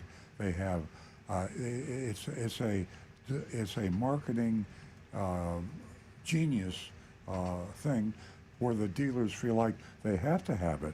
And 95% of the Toyota dealers, Southeast Toyota dealers, Yeah. have Toyota Guard. Right. Because it's a huge profit center. And when a salesperson tells you that it's required or it's on there, they probably believe that. They might have been trained that, you know. So All great information. yeah, we're caught up. We are, thank you. We're going to go to the mystery shopping report, and as Stu calls them, that's a Rigo CDJWPB, otherwise known as Don't read it. Mystery Shop of Arrigo, Chrysler, Dodge, Jeep, West Palm Beach. Now back to the recovering car dealer, and don't forget, ladies and gentlemen, we'd love for you to rate this mystery shopping report, put your stamp of approval on it, or give it a failing grade, whatever, but it's very important. 772-497-6530. Again, 772-497-6530. Please vote. We're now ready. back to the recovering car dealer. Oh, thank you. The theme of our mystery shops for the last weeks has been family-owned dealerships. Whether located in small towns or in hectic metro markets, our shops have demonstrated that family-owned dealerships have priced their vehicles more fairly. We find that they're generally a safer bet for consumers during this shortage-fueled pricing. I changed orgy to melee. Okay. Yeah. But let me say something about family-owned dealerships, and Nancy and I talked about this in the car on the way to the studio. Family-owned businesses are an anachronism. They're a dinosaur. Family businesses, period.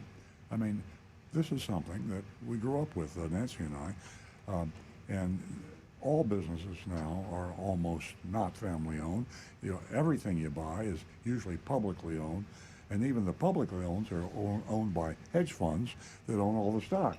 So mom and pop stores are falling to Amazon and Walmart and AutoWise, going to AutoNation and Penske and Sonic and the rest of them. So yeah, it was a nice ride. Small car dealerships were a nice thing to have. They're dropping like flies, folks, because the value of a car dealership today, because the obscene money car dealers are making by selling their cars at thousands over sticker. Everybody wants one of those money machines, and car dealers are just selling out. The mom and pops are dropping, and 10 years from now it'll be like, oh, there's one in Oregon. They're just not going to be around. It'd be like the last Blockbuster. Exactly. We talked about the dying breed of family-owned car dealerships and how they're being acquired by big auto groups, both publicly and privately. Okay. One such example is Arrigo Chrysler Dodge Jeep West Palm Beach, here in shortened to Arrigo. That's short, CDJWPB. Okay. Well, we'll just go with Arrigo. Now, Arrigo was once owned by the flamboyant Chauvin, Arrigo brothers, Jim and Joe. By the way, did you know that their dad passed away about a month ago? I didn't know that. And he was a true pioneer, Joe Arrigo Sr. Amazing guy, going way back. He and Jim Moran were friends. He started out in Chicago, came down to Florida with Jim Moran, ran GM Pontiac in Hollywood. But he was the spark of the Arrigo family group, which started out with a Dodge dealership, I think, in Jacksonville, and then the father bought another dealership and brought the sons in. So talk about family owned. They What a really story. go way back. Yeah, God bless them. And anyway, they sold out, unbeknownst to most people, because the Arrigo brothers are still enjoying the commercials. And the big groups now like to have a name, a personal name, because in the car business, you hear a name on a dealership, it sounds like you can walk in and talk to the dealer or call him on the phone. In most cases, you can't, but it's a warm, fuzzy thing. Now, Schumacher, for you local people, come join the Schumacher family. Well, I guess there's a family, but I think they're in Montana at the ranch. But most of the dealerships, he's got, about a dozen in the area? Now, here's the interesting thing. Stu, I don't think you realize how big the Morgan Group was. The Morgan Auto Group acquired Arrigo brother a few years ago, a short time ago. And It's more than 49? was it? Anyway, did you know that the Morgan Auto Group is a huge group now? They're number 8 nationally. Number 8. Oh, okay, so I was wrong. I looked up it's on their on the web page, and they listed 49. Maybe I was just looking at Florida dealerships. Yeah, and during the buying frenzy during the pandemic, they're out there just snapping up the dealerships all over. So there's a huge group there in the top 10, man, number 8 actually. So way up there, and just a point of it, more interesting to us than you, because to you it'll always be Arrigo Dodge, and that's the way they want it to be. It's for marketing. They're marketing it, and the Jim and Joe Arrigo, or John, is it Jim and John or? Jimmy and John. Jimmy and John. Joe Jimmy is the and father. Johnny. Joe's the father, yeah. Jim and John. Jamie. And they do a great job. I mean, they are entertaining commercials. They get your attention. And I'm not sure I like the practice of camouflaging in dealerships. Real quick. A couple weeks ago when we did the Roundtree Moore Ford up in Lake City, that's owned by the Morgan Group too. Yeah. So And that's part of they're just snapping them up. Yeah. And Larry Morgan, I know well, because we were on the board of directors of Florida Automobile Dealers Association together, and on the executive committee. Great guy, and he made a fortune in tires. He had he sold tires. He had a huge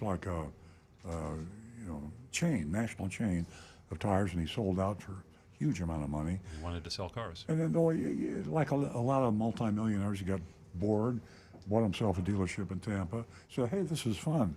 And then he got on the Dealers Association, and the rest is history. So now he's number 8 in the country. So really cool guy. And the son is running the store now, I think, the stores. Anyway, a lot of dealers are camouflaging, as I alluded to earlier. Terry Taylor, the largest, privately owned. They're not even public. They're privately owned. And I wonder where they rank. Oh gosh, I mean, who's number 1? Is it They might- AutoNation? Then Penske? AutoNation's number 1, and then Penske dropped down to 3 or something. Anyway, this is only interest to us car dealers, but the lot of big groups are, when names on Maroney's an example in West Palm Beach on Okeechobee Boulevard. Maroney used to be, originally it was Roger Dean. He was a real guy. That was private. And then he sold out to AutoNation, and they changed the name to Those Maroney. AutoNation Chevrolet, And then Maroney, who used to be the president of AutoNation, bought it. He quit AutoNation and he bought it back. Now he has his own group called Maroney. Why are we talking like that? Better get Nobody some cares stock about in that. AutoNation. Nobody cares The point about is, that. the point about is, it's a big McDonald's. smoke screen, and no one knows who owns these dealerships. Exactly. And it makes it very difficult. Who owns McDonald's? Anyway, go there we are. Okay, Morgan keeps his name off the dealership signs. He even keeps the dealership's name after the previous owner. Not very transparent, and I agree with that. Most of them are doing it. And Roundtree, Stu talked about this a second ago. They were really owned by the Morgan Group, and there they are. Actually, a good experience too.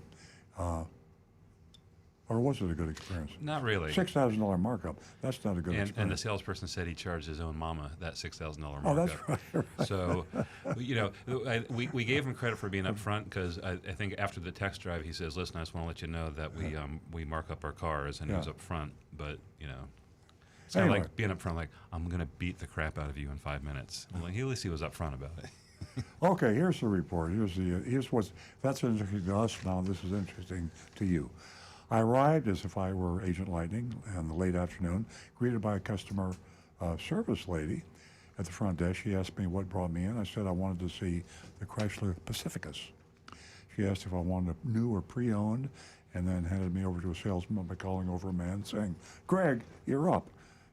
Dealer vernacular. Right. Now, was it You you're have an up? up system. I said up. When you walk in the door, you're not a human being. You're no longer a human being. You're an up. And that's what we call you. It morphed from possessive. That's you're up. You're up to go. Now it became a thing. All right, let's keep going. And there's an up out there in the lot. I see an up in the lot, and that's what we call you, folks that buy cars. Greg walked me through the showroom to the lot where there was a white Pacifica Pinnacle, highest trim level, obviously. Greg said this model had the nicest of everything and everything of everything. That's a nice phrase. He said the only thing it didn't have was a refrigerator, and I actually had a Lexus one time. Some cars have with a refrigerator. Yeah.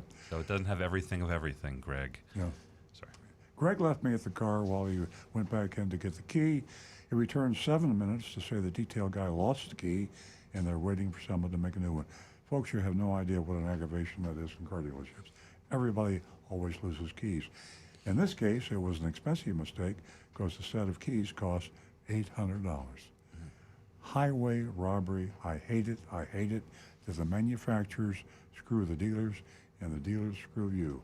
We get charged obscene amounts as a Toyota dealer for keyless remotes, and then we charge you even more obscene amount, and it's just not right. $800. You can buy an iPhone for $800, right? Yeah, an SE. Oh, how can they charge you $800 for a key? I just ordered a new remote for my pickup, just the simple little fob that locks and unlocks it. My price on it as an employee was $80. $80 internal price. That's a bargain price. I asked if there was another Pacifica to see, and he said they had another one that just came off the truck. He offered to drive me around back to find it. As we drove through the lot, I could see they had maybe 30 cars on the ground when I was here last. It was jam-packed with vehicles on a huge lot. That is a huge lot. Now it was a ghost town. And that's what you're seeing now. It's just sprinkling of cars. Most of those cars that you see are probably orders that were canceled, people that backed out, or they just haven't got around to pick up the car. And if you buy one of those cars, folks, that's on the lot, you're going to pay a lot more than if you order the car. You understand that that car that's on the lot truly will not be there long. They tell you that even when they have a lot of cars. When they have 10 cars or 20 or 30 cars, you know that car won't be there very long, and they know it, and they're going to charge you for it. If you can wait and order the car. I mean, you can negotiate a much better price on an ordered car than you can from the inventory. When we found it, Greg asked that he didn't advise that he didn't have the keys, this one, but it should be open. We'd look at it. I told him that'd be fine. Said I was well aware of the difficulty finding cars. And if this one was available, I'd like to look at the numbers. The MSRP was $58,362, and there was no addendum. Greg went over all the features with me, then drove me back to the showroom. I asked him if there were markings up there, if they were marking up their vehicles like I'd heard in the news. He said they were only adding market adjustments on special vehicles like the Dodge Hellcats. That's what he said. He said they only added the 1995 Arrigo Advantage. That's what he said to their price, and it was the other dealers who were adding all the market adjustments. Sounds like Greg may have been new. I don't know. I asked about the Arrigo Advantage, which really should be the Morgan Advantage. Right. A bunch of dealers added garbage, same stuff that was on the Roundtree Moore Advantage, and it could be taken off. He said he had a little luck having managers do this. I asked for a printed breakdown for the numbers for me, printed. Give him a thumb drive. Right. Yeah, right. He asked for some information from me first, then after he get the pricing from his manager. He left me waiting for 11 minutes and returned looking worried. He showed me a worksheet and immediately apologized for the big fat market adjustment that had been added. Whoops. He said it wasn't going to happen. It did happen.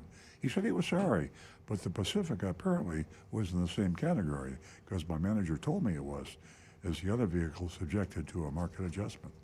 The top line was MSRP $58,362.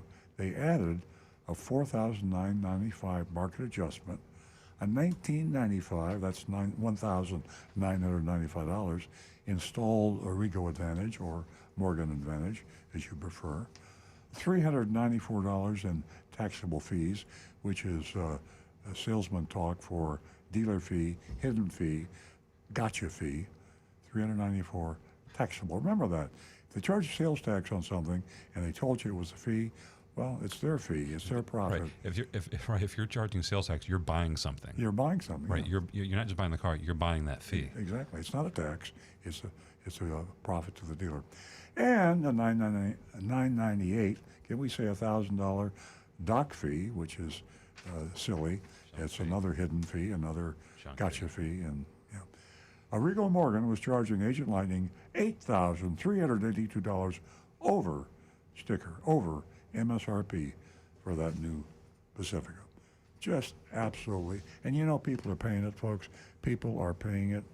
And, God, Larry Morgan and company are making a lot of money. And we are, too. I mean, Not as much. Yeah. I'm not charging sticker. I'm only charging sticker. I choke every time I say to a friend, what are the prices of your cars? I said, well, we draw the line at MSRP. Then I choke. Right. Because But then we feel better because we say you can buy it and then go sell it and make an $8,000 profit the next day. You can. You can take it to the auction. Greg Preston asked if there was a number in my head, and if there was to tell me what I want to buy the car for. He said he didn't want to lose my business over a market adjustment, over a mere $8,382 over MSRP. I don't want to lose your business because of a lousy $8,000. As if there was some minor inconvenience. I put the ball back in his court and told him to tell me what he thought the lowest his manager would go for. That's what you're supposed to do when you're playing the game. He flipped it right back. Okay, we're playing tennis now. I'll tell you what, when you're ready to pull the trigger and fill out a credit app for me, I'll get him to do his best for you. So that's the old game. That's the reason franchise dealers will not exist shortly, because of the game they play. You can't buy anything unless you're going to buy it today. You'll never get the low price until you buy it today, and then it ain't the low price. So there you are. We need to vote. Rush through that a little bit. One other little interesting thing I included at the very end, I put a picture. So if anybody works for Google, you can report Arrigo for violating the Google review rules. You can't pay for reviews. Vote goes against Google, any review site's policy. And I don't know if Jonathan has it on the screen, but they said basically leave us a review and get a free $300 value vehicle detail. So that breaks the rules. I'm gonna email Larry Morgan and tell him that. I know he doesn't You know can't that. do that. I mean, he got 48 deals. How many did I say he had? Well, I counted 49 on the website in Florida, but if there's more, Yeah, whatever Automotive News said, I forgot. But anyway, yeah, you can't bribe Google. That's no. Okay, so we got some grades coming in. Mark says very cold dealer, $71K for a minivan, ridiculous. He gives him a D. Frank, Jupiter Farms, F, same sad story. Bob, F for frustrating at Arrigo. And what do we got here? Well, that's what I got so far. But what you got, Rick? So far, I've got Tim Gilliland with a D, Negan 1 with an F, and Joseph Kelleher says, "What an outrageous dock fee! The maximum dock fee in New York State is $175. So apparently, New York State has a cap on that. Yeah. I think California is 150. California, definitely. They have a cap on it. It's low. And Brian Sidlacco, F. For me, it's an F. Too many games, too many fees. Yeah, I'm with an F also. It was especially because when you look somebody in the eye and say we don't do market adjustments, and then 11 minutes later, you give them a market adjustment. Yeah. That's duplicitous by definition. I give them an F. Nancy? Well, we had this conversation in the car, and I'll tone it down a little bit. Something stinks, and I don't like it, and I give them an F. If we only had one of those machines, we could find out what was stinking. I don't need one. I got this. Yeah, well, if they come up with a machine that measures dishonesty, we'd be out of business. Exactly. We wouldn't need the show. Yeah. We'd sell those machines. Well, I know everybody's going to get mad at me, but I'm going to give them a D minus.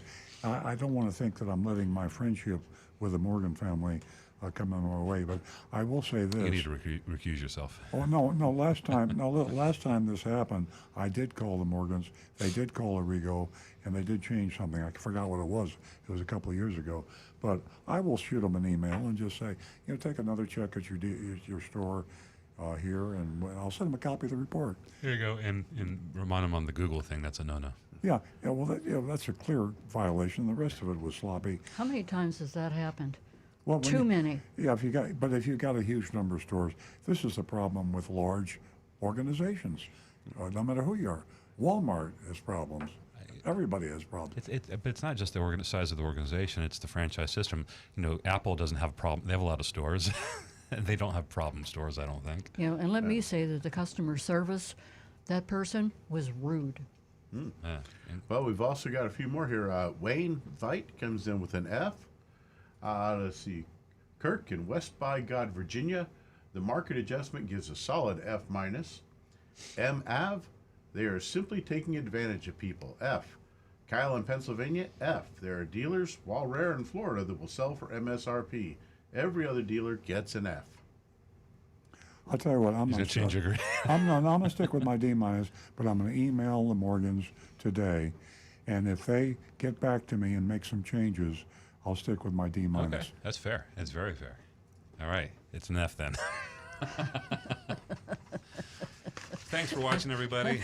Good night. Good night. I feel like it's good night.